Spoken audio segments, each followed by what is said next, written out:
ತಿಳಿದಳ ಕ್ಷಣದೊಳಗೆ ತಿಳಿದಳ ಕ್ಷಣದೊಳಗೆ ಮೋಹದೊಳಗೆ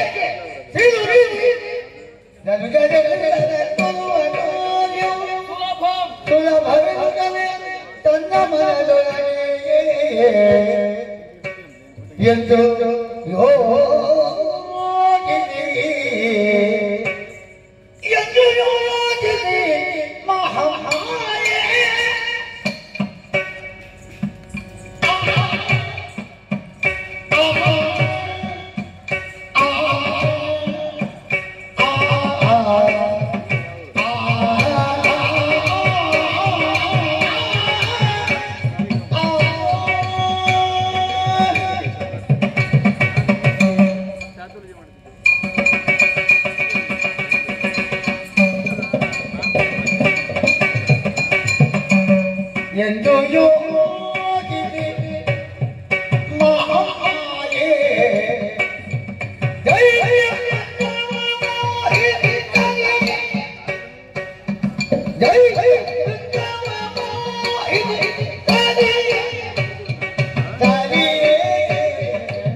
ಕೇವಲ ಸಂಕಲ್ಪ ಮಾತ್ರದಿಂದಲಾಗಿ ಕಳವಾರವನ್ನೆಲ್ಲ ಸುತುರಹವಲ್ಲೇ.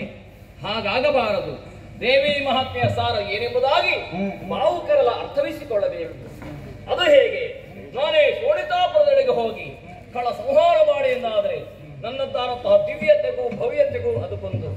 ಹಾಗಾಗಬಾರದು.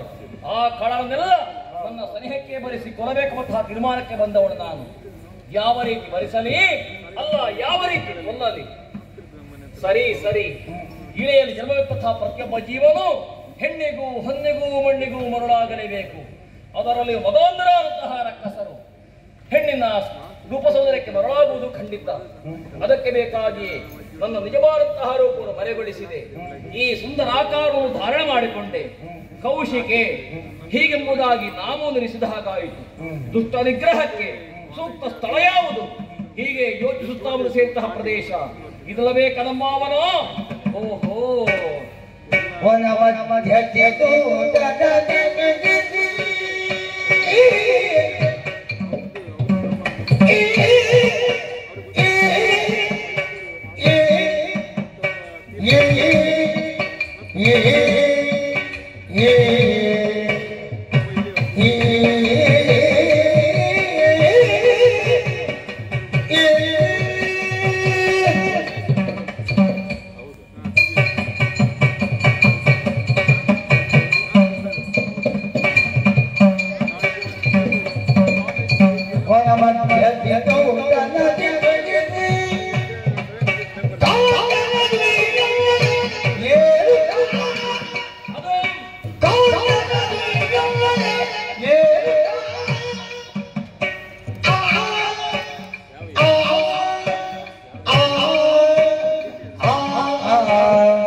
ನನ್ನ ಅಂಶಸ್ವರೂಪಿಣಿ ಪ್ರಕೃತಿ ಮಾತೆ ಹಸಿರು ಉಡುಗೆಯನ್ನು ಉಟ್ಟು ನಾನು ಸ್ವಾಗತಿಸ್ತಾ ಇದ್ದಾಳೆ.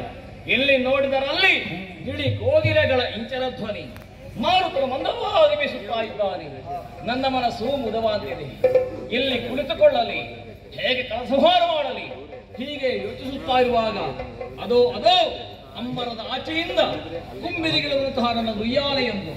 ಈ ಉಯ್ಯಾಲೆಯಲ್ಲಿ ನನ್ನದಾರಂತ ಪ್ರಭಾವವನ್ನು ಇಳುಹಿ ಹಾಯಾಗಿ ಜೋಕಾಲಿ ಆಡುತ್ತಾ ಕಾಲ ಕಳೆಯಬೇಕು. ಜೊತೆಗೆ ಆರೋಹಣ ಅವರೋಹಣಕ್ಕೆ ಸರಿಯಾಗಿ ರಾಗ ತಾಳ ಲಯಬದ್ಧವಾಗಿ ಸಂಗೀತವನ್ನೂ ಹಾಡುತ್ತಾ ಕುಳಿತಿದ್ದಾದರೆ ವನವಿಹಾರಕ್ಕೋ ಅಥವಾ ಮೃಗಬೇಟೆಗೋ ಬರುವಂತಹ ರಕ್ಕಸರು ಇಲ್ಲಿಗೆ ಬರಲೂ ಸಾಕು. ಆದರೆ ನಾನು ಇಲ್ಲೇ ಇದ್ದೇನೆ ಎಂಬುದನ್ನು ಸುಲಭವಾಗುವಂತಹ ಬಗೆಯಾದರೂ ಹೇಗೆ?